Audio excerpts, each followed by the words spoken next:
Hello, tell us something good, please, Vaccaro. Okay, so I think the overwhelming positive thing is that there is so much energy around not just this movement in terms of the thinking and the dialogue, but there's so much action.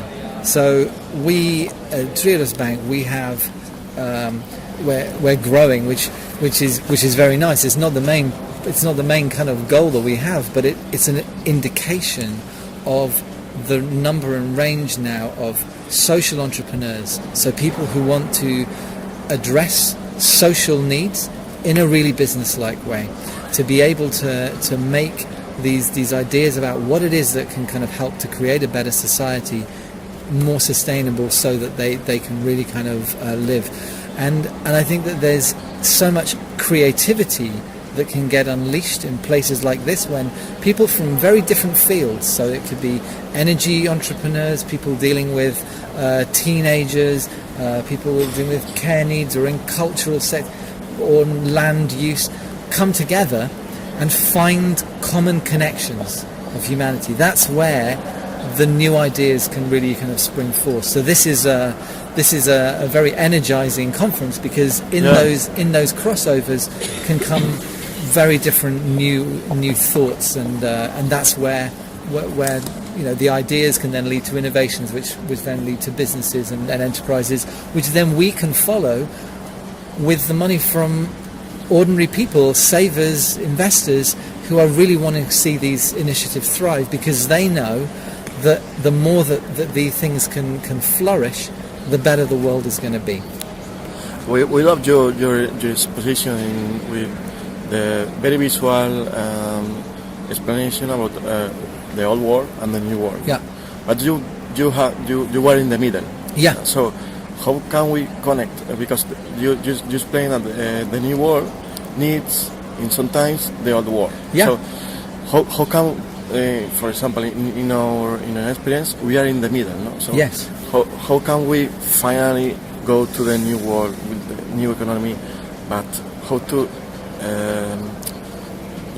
It's a real tension. It's a real tension, because it's entirely natural to go, well, let's just forget about the old. We need to go to the new. But in the old system, we still need to pay the bills and put food on the table and do it. It's like, otherwise we become entirely, we drift from reality. And the reality is that the social entrepreneurs who are the bridge, they're stretching themselves. Yeah. That tension, they are the bridge which are helping people to kind of come across. Uh-huh. So it will always feel tense, and it does. The entrepreneurs, the satisfaction that kind of comes from creation, it comes from a lot of personal investment. There's a lot of real life, blood, sweat and tears on the line when you do that.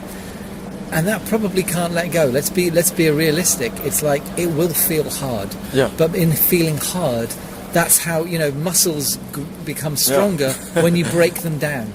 And this is what we're doing. We're really flexing new muscles, and we're building new structures. The key to it is in being able to address the practical, sort of on the ground, day-to-day things that the old system requires. You should never leave the purpose of why it is you're doing it. And in locking onto the why it is you're doing it, you shouldn't fall asleep and forget about being able to look after the things.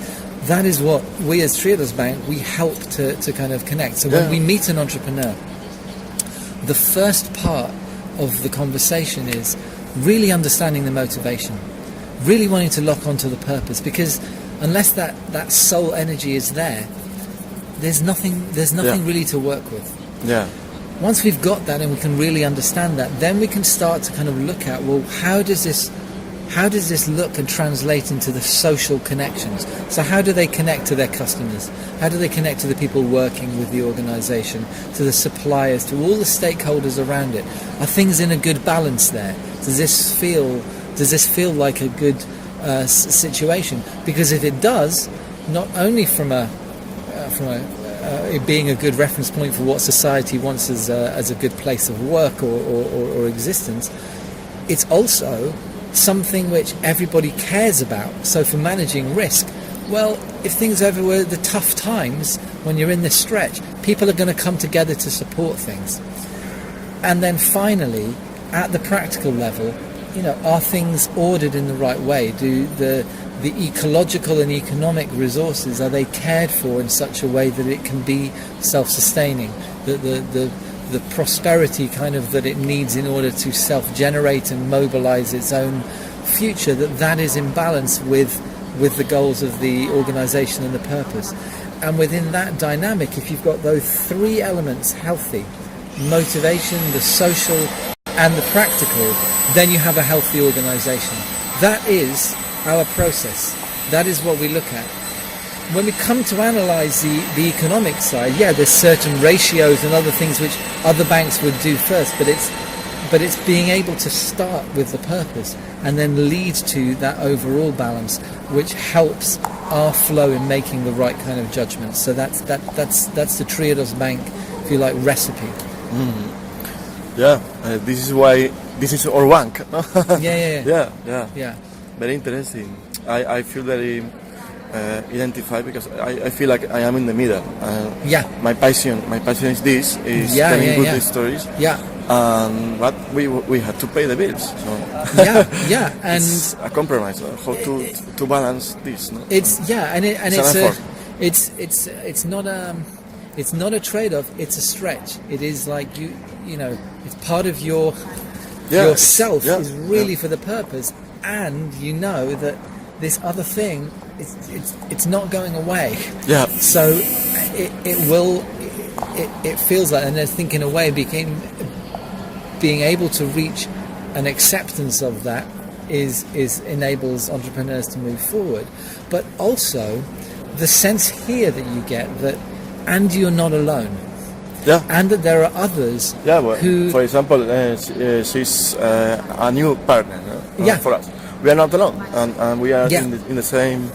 And that the allies that you find who you never know before, it's like what you radiate out to the world, where you might have support from. It's like it can be surprising. So I've been to Malaga once before, and yet there's people kind of saying, "Oh, and so appreciate Triodos and the Triodos." It's like, and it's great to know that within this stretch that I'm not alone. And that there is a community, and I think that this is really the power. This is where security comes from. Insecurity in the old system is being addressed by, well, then we'll just hoard the resources, the money, and that will keep us safe, and we can insure against it. But it doesn't work. It won't insure against climate change. It's not insurable. It doesn't insure against inequality. It's not insurable. It doesn't insure against isolation. Not insurable. The things which keep us safe and cared for and flourishing as people is connection. And it's being able to sort of be part of this kind of community, that it's like if that becomes more compelling and people can help others with this acceptance of always having to kind of bridge these worlds, then that becomes the mobilizing force. That becomes the incentive, not by repricing it, but just by experiencing it and saying, I can live in line with my value. There's some task, there's some work. It feels like, there's some labor. It makes me sweat at times, and there's times where it's tough for businesses who are trying to kind of plot this course. But it gives meaning, and it's that is the life force which is kind of giving and enriching for people. And I think for young people especially, and I see already there's quite a few young people here, this feels much more, I think, in tune with where they recognise that this is where they would ideally like to be. So much. I remember when I left university, there was such a closed-minded, top-down approach. Well, you just fit into this system.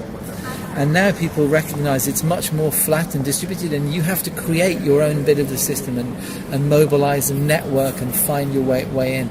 And I think that mindset change for the new generation and the demographic will help already the momentum swing towards this new operating system.